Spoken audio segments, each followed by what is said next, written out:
Welcome to series 7 of Sober on a Drunk Planet podcast.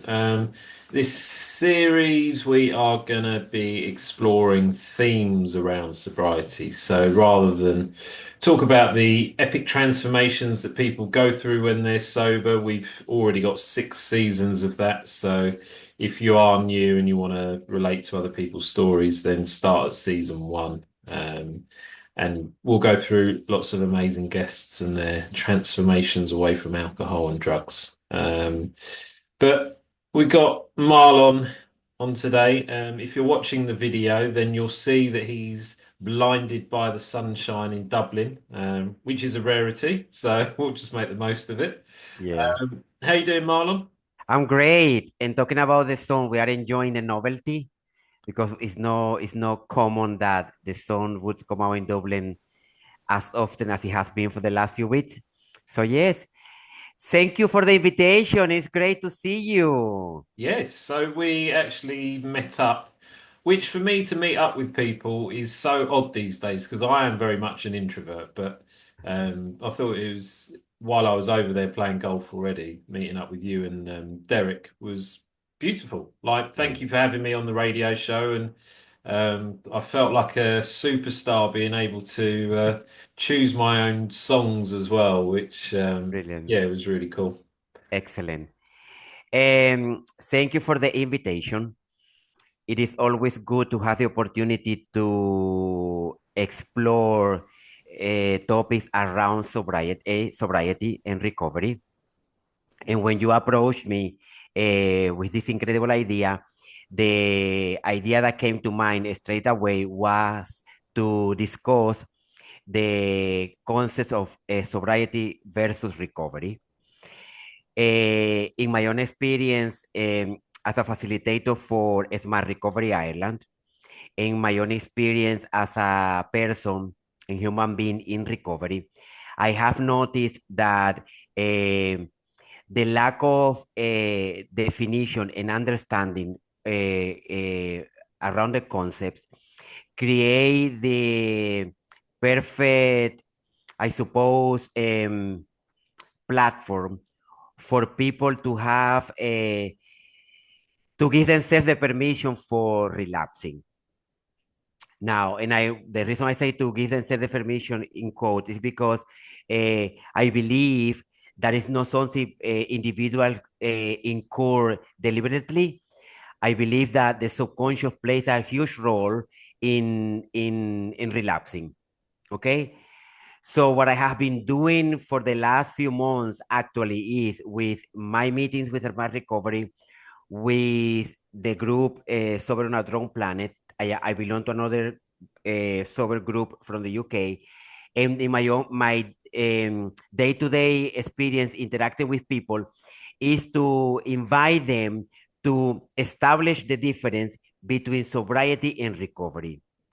Once that differentiation is established, the magic starts to happen because they realize that one leads to the other, but sometimes the other doesn't lead to the other one. And then I'm gonna explain a little bit more about that because I have a few notes to share with you and your audience. So yeah, Yeah. Um, Yeah, and I would just hesitate that if anyone is listening to this and they're thinking recovery versus sobriety, I mean, just to caveat, at the end of the day, if you are just doing the sober thing and that's how you start off, that's more than enough. I don't want this to put people off, but I would say from a self-awareness point of view, the points that we will discuss is around self-awareness. And that's a vital part of the difference between sobriety and recovery. I think we'll talk about subjects like the dry drunk. yes, So have you heard that term before? yes, Yeah, so effectively a dry drunk is someone who is sober but they're not in recovery. Um, correct, yeah, and yeah, then yeah, just that difference in healing versus not healing. correct, yeah, Because to be honest, I can be sober and going into therapy, and I still can be a bit of a dickhead sometimes. Like I'm not perfect, but I can realize it and say sorry. actually say sorry. But I Yeah, think the dry drunk concept is someone who's got sober. They're likely to say to everyone how amazing sobriety is, but they're also likely still to be a grade A bell end as well. Which is basically just taking that egotistical drunk out of the pub and then not doing any of the healing or the self-growth around it. yeah, Um, but sober is still better than not sober. And then correct. hopefully what this conversation does around the two gets people that are listening to it to contemplate some of the things that they can do around self-growth to put them on that recovery path, as it were. Yeah, yeah. No, it is important to send a message of encouragement to everybody who is in on the sober path, on the sober journey, because that's a fantastic point to start. Actually, for many people, it's the starting point in this incredible journey that we call recovery. So what I am going to do is I am going to explain the key difference between sobriety and recovery. Okay. So sobriety is it refers to the to abstinence. It's not drinking. It's not picking up a substance. Is to remain clear from taking a particular substance. Okay, that is sobriety, and that's fantastic. Whoever is doing that, kudos to you, congratulations, and keep going.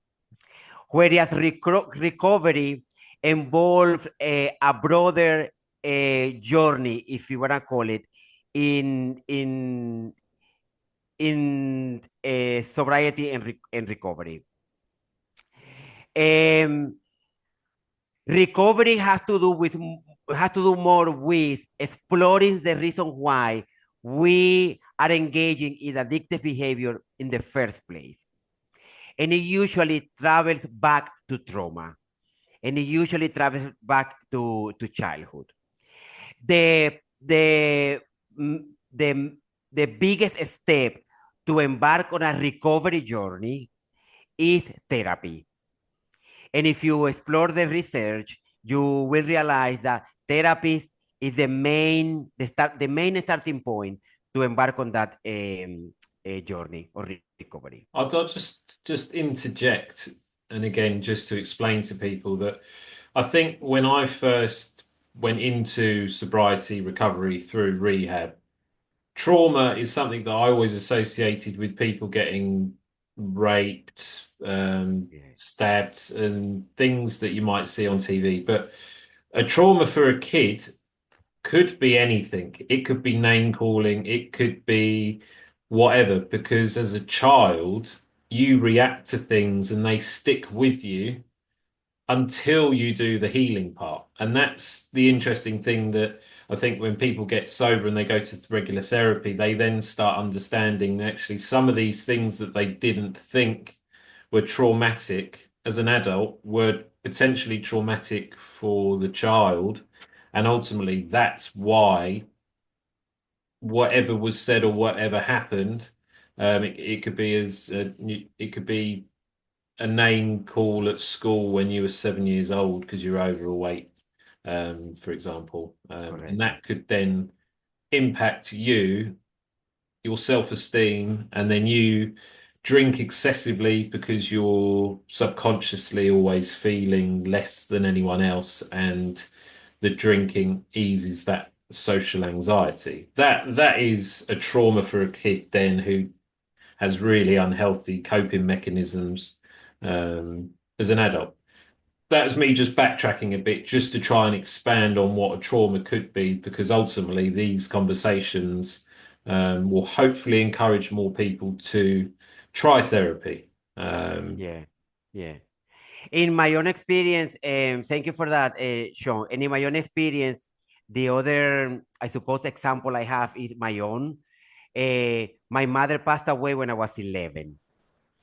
And when I engaged in therapy here in Ireland, my therapist believed that I hadn't dealt with the trauma caused by that event in my life at such a young age. and that's where the drinking came from, and the use of cocaine, because I was doing cocaine as well. But it took me a little while for me to understand why, after so many years, uh, that trauma was deciding now to pop up and to annoy me and to cause the sin that was causing in my life, the challenges that I was causing in my life. And my therapist explained to me that what happened was that in Venezuela, I was on survival mode because I was living a poor life. I didn't know where my next meal was going to come. So I was hungry. Therefore, my subconscious didn't have any time to indulge in the trauma. Oh, I lost my mother, poor me, and all this and the other. I needed food. Whereas now in this country, where all those basic needs are covered, because I have food, I have a house, I have a husband, I have a much better quality of life, actually, because in Venezuela I didn't have any quality of life. It's now then the subconscious decided to annoy me with the trauma of losing my mom. So for me to open that door, it was easy to open it, but it was a little bit, I suppose, difficult to understand why after so many years is now that this is coming up. And then the explanation given by my therapist helped me to understand fully how trauma works. Yeah. So I guess does that then for you, is it actually grieving for her while you're sort of getting sober? Because I guess from the way that I see from what you just explained, maybe that was always your subconscious trying to protect you from grieving. Yeah, well, he also called it unresolved grief, because I was constantly crying and linking to events that had to do with death. And if somebody dies, I would cry, even though I didn't know the person. And all was that connected to my own experience as a child, you Yeah. know. Now, I started therapy nearly 4 years ago. And now I engage. He gave me a few exercises to engage in. One of them was to find a cemetery and to picture that little boy. He asked me, "What do you remember about that event?" I said, "Well, I remember me walking behind the coffin when my mom was going to be buried." So he said to me, "Well, find a cemetery in Dublin and try to reenact that moment in your head. Try to walk." And I did that. Another exercise I did was for her birthday, I wrote a letter telling her how my life has been without her. And that letter only is between her spirit and myself. Not even John, my husband, knows about it, the content of the letter. Yeah. And then for her birthday, I will lit the candle, lit the letter, and allow the smoke to go to heaven. So like a little bit of a ritual. And I did that as well. So I did these, I suppose, exercises to um, to try to process the grief that was unpacked in my heart and soul. And it did work, because now there is an acceptance in me about that event that is difficult to describe with words. Yeah. The second exercise you explained there, I've not heard of or come across, but grief isn't something that I've personally had to go through yet, but it will be. Um, but the first exercise is inner child healing. So Yeah. I remember doing it at rehab and then through the counselling and everything else that I've done. But um, I actually did it. So it's not for the same reason, but I did similar because I had a problem swallowing food about 2 years ago when I was Okay. out in public. Okay. Really annoying. I don't know why I do it, but I had to go for hypnotherapy, and we would revisit me as a child, and try and find a way to work through all that by the visualization process of that inner child. And it is quite powerful. It I think is. for people that are new to concepts like inner child, it is trying to revisit yourself as a young kid. Could be any age from 3 to 15, 16, or whenever. to try and revisit certain events to play through them so they have less of a impact on your subconscious and your behaviors and the ways that you think. So you become conscious of effectively the unconscious processes that could have been quite destructive for you. Correct. Yeah. And then, yeah, the second one in regards to writing that very personal letter, it sounds like it is very powerful. Yeah. Even you explaining it, I had shivers down my spine because it is quite beautiful as well that you can now do that sober, um, and yeah, write all those because you are an amazing person, like all the Thank things you. you've done. Um, Thank you so much. yeah, so Okay. you've already done those exercises. Yeah, I have. Yeah. And I think I did it around 2 years ago. Yeah. Okay.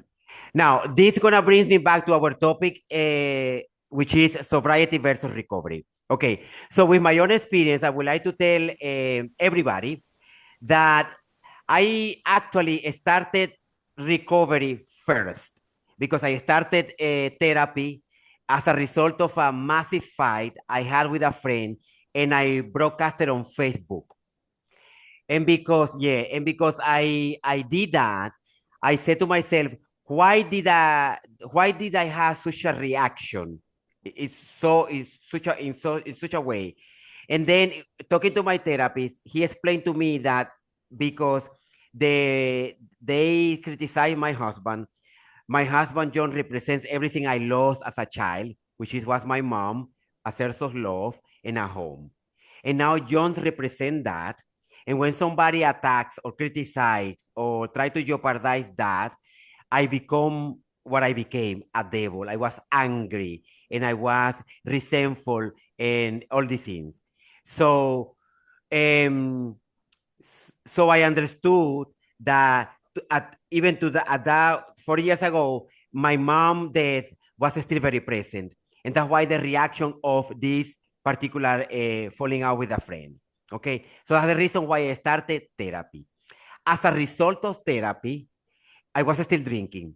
As a result of therapy, two things happened in my life that I said to myself, and one involved my mother-in-law, who I love.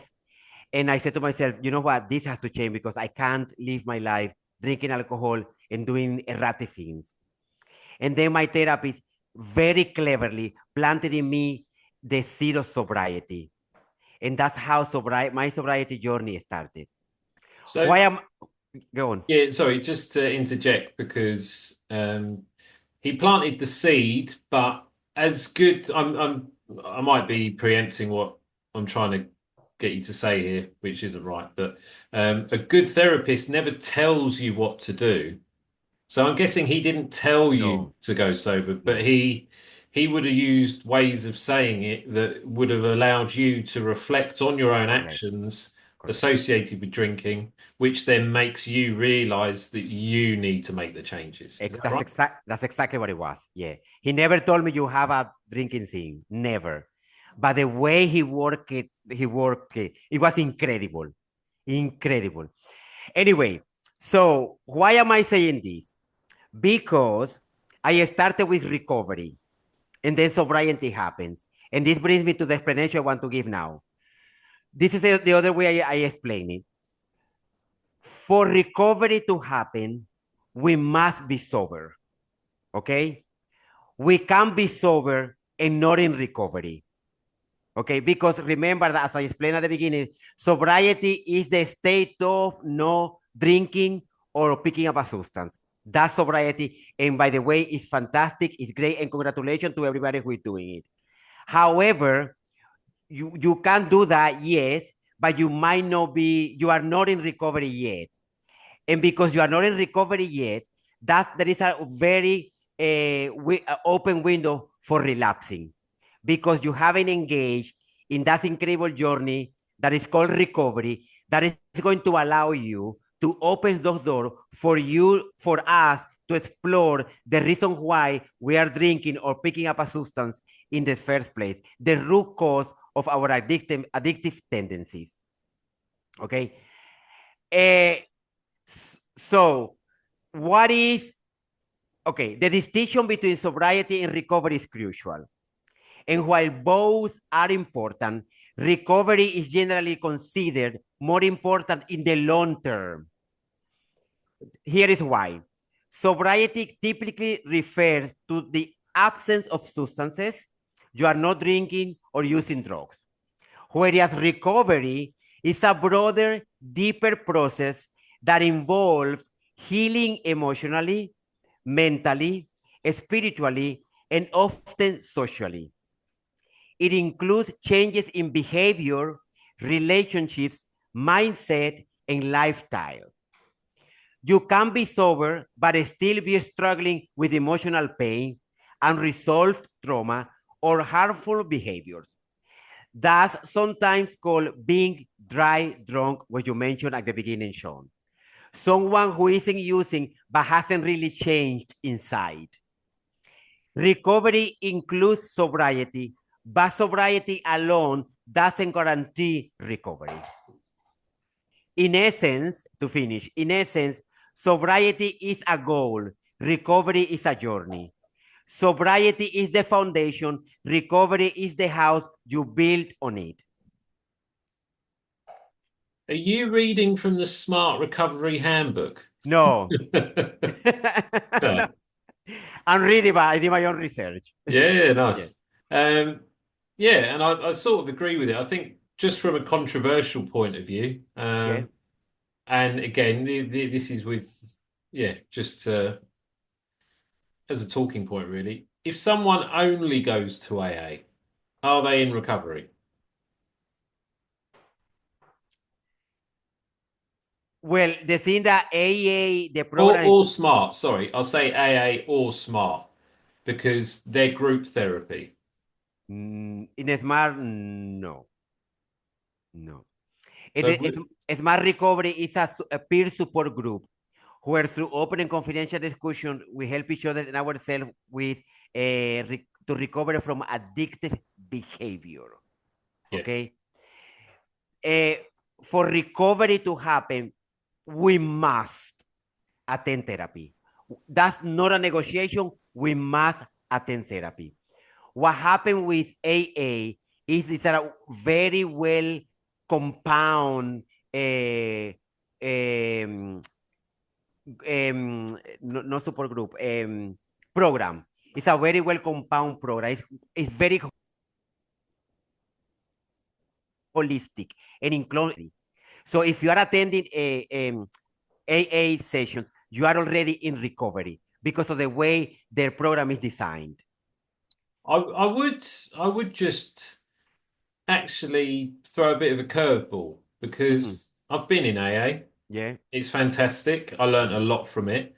Um, but I don't personally think, and this is why I wrote the books, because I wanted to provide another point of view. yeah, I don't think it goes deep enough at a group level. I think what you just said, therapy is a must. yeah, For people that have drunk and drugged and any other type of anonymous meeting, gambling, sex, shopping, phones, gaming, whatever addiction might be, if you're not in individual therapy, um, I don't think you're fully in recovery.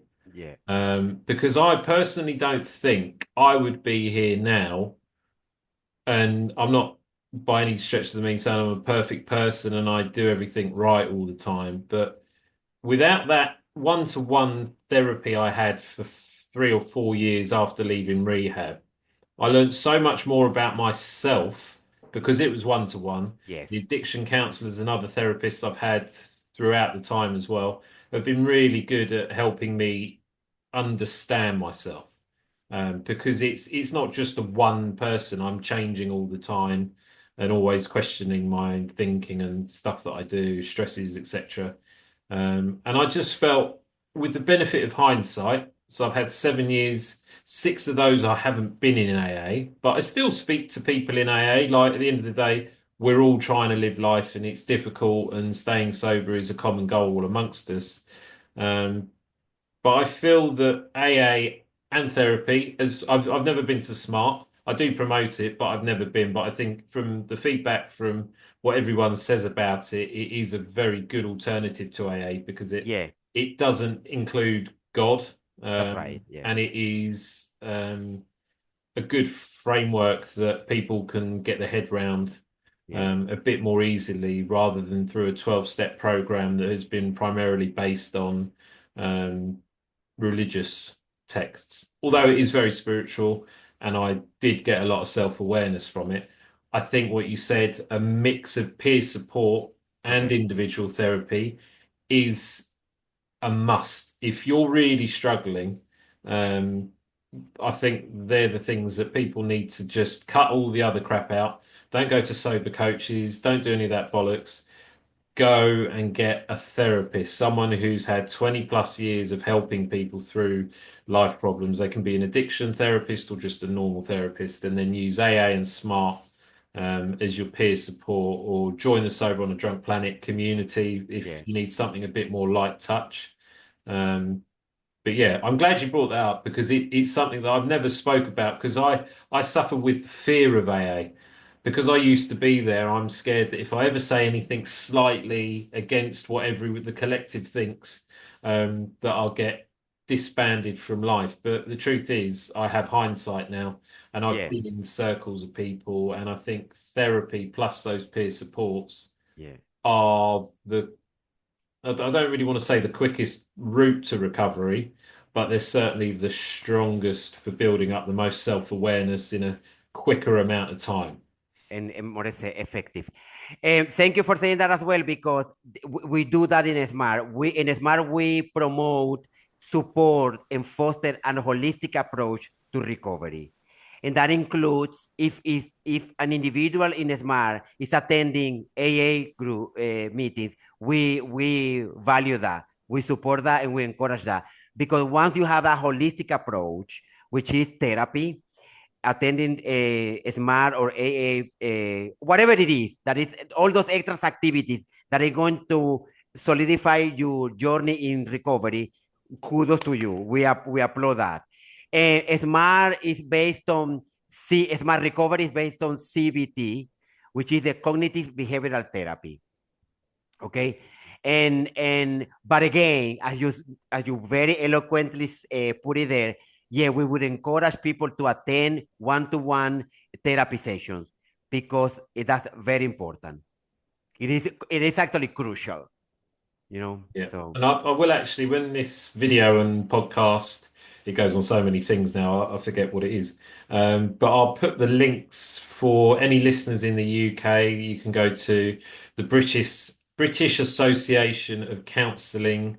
Um, I forget what the other letter is, but bacp.co.uk. And then I'll also put the US link down, just so people have somewhere that they can go and have a search of local therapists that they can yeah, use. Because I honestly, well, the biggest thing for me and the reason why I retrained as a therapist was because I was so blown away by the power of talking to someone yeah, one to one who all a good therapist does is just asks questions that you wouldn't get from the group of people that you see all the time. And it's the hard questions that you have to sit there and just honestly sit with and think. Light bulbs go off, and then you make connections as to why you did this or why you might have said that, and you become correct, more self-aware as part of the process. Um, and once you've taken the subconscious and made it conscious, you can't really undo it. exactly, Um, yeah, you can go back into bad habits and addictive behaviors, yes. But it becomes a bit harder when you've done the work, I guess. yeah, yeah, exactly, yeah, yeah. Um, so yes, that's my mission at the moment as a person in recovery and as a facilitator for Smart Recovery Island to provide with my experience and knowledge and all that as much information as possible around the topic of sobriety and recovery, because I do believe that once you have that differentiation established, things get a little bit easier. Yeah. Yeah, And yeah, I would just say that I don't think so. This is when I used to be in AA, would say Hi, my name's Sean. I'm a alcoholic, or some of them that are a bit further down the line would say, Hi, I'm Sean. I'm a recovering alcoholic. And some of them could be like 10 years, 20 years sober, and they're still saying recovering alcoholic. Yeah, And then some would say, I'm a grateful, recovered alcoholic. Now, the reason why I say those things is because a recovered alcoholic is someone who is fully recovered. yeah, Um, and to some extent, I think that's it's dangerous because I see even in the Sober on a Drunk Planet community, complacency is a killer. The yeah, ego makes us believe that we can just have one or two drinks. And it's at the point where everything's going well in our sobriety is when we're at the weakest point if we don't understand about the ego, and how that works in trying to trick us to fall down again. But I think the process of recovery is I'm not doing this podcast 7 years sober with you, a smart facilitator with your years of sobriety as well, saying that I've cracked life. Um, I'm sober, and I know I've done books about sobriety and all that, but I try not to make sobriety my life. Um, I do the things that sobriety allow me to be part of my life. I play golf professionally. I write books, which I love doing and helping out in the group, doing this podcast, meeting you in Ireland. Those things are possible because I got sober. correct. I'm not sober as my lifestyle. I am Mr. Sober. That's just not what sobriety is about. And I think that whole recovery process never stops for me personally. So I would not identify as a recovered alcoholic. I would just say I'm sober and I'm on a journey of self-development and growth. And I want to try and be a good human. Whereas my characteristics when I was drinking, were not particularly nice. But that was rooted in trauma as a child, which I now understand and I can forgive myself and I've moved past it. So I think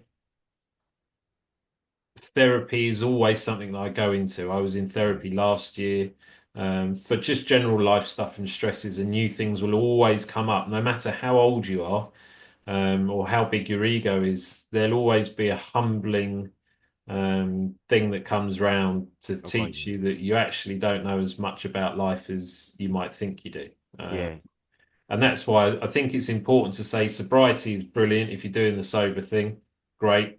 Try therapy. Even if you don't think anything's wrong, just go to two or three therapy sessions because the amount of people, I mean, every person I ever speak to that goes to therapy always says how amazing it is. yeah, Um, and I think that is such a big part of the books is that I want to promote therapy. Because I think so many people, especially men, there's a bit of a we have to understand how to fix ourselves because we're men, which is a stereotype and it's not healthy. Everybody needs help at some point, um, and that's why we're both here as well yeah, because we both got yeah. therapy. Correct. Yeah, yeah. And when it comes to those labels like that, like recovery, sobriety, labels that we use to refer ourselves to ourselves, I don't mind them because once my message is going to resonate to people using a label, and another label is going to help others, I would do that. However, that doesn't change the way I see myself. For example, if somebody wants to call me an alcoholic, that's fine. I can live with that. But I know how I see myself. I see myself as someone who had a challenge with addictive behavior, and I challenge the behavior because the way I behaved is not who I am. My essence is not my essence as a human being, as a person. And then with recovery, if somebody said to me, "Are you recovered or are you in recovery?" Depending on the context, I will use either or. However, the way I see myself would be different to the question, to the way I answer that question. Yeah. Okay. So that's what I do, because I do think and believe that I am a walking entity for the message of hope that people are trying to grasp. And if my message of hope include those labels, that's absolutely fine. Yeah, yeah, So it's fluid, I guess. Yeah, I'm the same. I sort of attach to some things and not to others, depending on the conversations. correct. Yeah. Yeah, so I think on reflection, it's been great to highlight the difference because I think sometimes when people just start with sobriety, they might struggle with emotional regulation. Because I think I likened it when I came out of rehab, it's like being a newborn baby. You're Yeah. feeling emotions that you've not felt because you Correct. blocked them out. I started drinking when I was 14, so technically I could have been blocking stuff out from that age. Um, and then when I got sober, I was 31, and life just felt a bit difficult because you didn't have the ability to quickly numb those emotions. So I think the importance for the recovery is a whole load of stuff around emotional regulation, being able to deal with anger, being able to deal with depression and see the signs and self-regulate those with healthy activities like exercise therapy, peer support groups like AA, Smart Recovery, um, and online communities like the Sober on a Drunk Planet community. It's not a peer support group as such, but it's just there online as and when we need to remind ourselves of why we're staying sober. Correct. And it provides a good enough service. But we're always promoting AA and Smart Recovery as well because Yeah. they're essentially part of that holistic program that people need to really get that recovery rooted from that process of getting sober, which is great, but it is going to feel quite hard to not go into cross addictions. You might stay sober, but then something else like shopping, sex, or whatever might come in if you don't go through that recovery phase. Um, I certainly know for me, food. I think for most people in the first couple of months or even longer is the cross addiction there. But no, really good points to highlight how good therapy is. I'll put those links in. I'll also put links to AA and Smart Recovery for people that haven't tried them before. Um, yeah, and as always, Marlon, thank you very much for coming on. You are more than Um, welcome. It's my pleasure. it's nice. You have me on your radio show. I'll have you back on the podcast, and we'll just keep doing this for years. Exactly. Yeah, yeah, yeah. Absolutely. Supporting each other, creating these incredible collaborations that are full of hope, full of love, and full of determination. Exactly.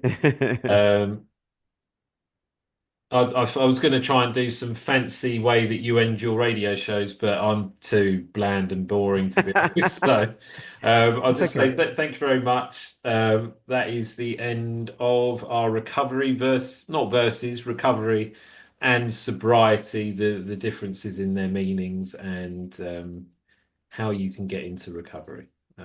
So Excellent. thanks very much for listening, and thank you again, Marlon. Thank you, Sean.